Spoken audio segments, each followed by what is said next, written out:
நம்ம மக்கள்லாம் வந்து பார்த்தீங்கன்னாக்கா வீடியோ பார்த்துட்டு இங்கே இருக்கிறதுலாம் வந்து எல்லாம் டூப்ளிகேட், இவங்க சொல்கிற விலையெல்லாம் சும்மா கட்டி சொல்கிறாங்க அப்படின்ற மாதிரி சொல்கிறாங்க. இல்லை அப்படிலாம் கிடையாது. குவாலிட்டி வைஸ் எல்லாமே நல்லாயிருக்கு. டூப்ளிகேட் எல்லாம் சொல்ல முடியாது. எல்லாம் நல்ல ஸ்டாண்டர்டு கம்பெனி ஐட்டம் தான் நிறையா இருக்குது. சரிங்களா?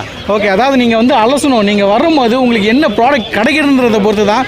நீங்கள் வீட்டில் உட்காந்து வீடியோவை தட்டிட்டு இது வந்து ஒரிஜினல் டூப்ளிகேட்டான வீடியோலாம் பார்த்தாலும் தெரியாது. நீங்கள் இங்கே வந்தால் மட்டும் நேரில் வந்து பொருள் பார்த்தீங்கன்னா உங்களுக்கு தெரியும். இந்த ஒரிஜினல் வெளில கூட கிடைக்காது. இங்கே அவ்வளோ ஒரிஜினல்ஸ் இங்கே நிறையா இருக்குது. வெள்ளை டூரபிள் ஐட்டம் தான் எல்லாமே சூப்பராக இருக்குது. ஸோ அந்த ஒரு காரணத்தினால தான் நம்ம தேடி வரோம்.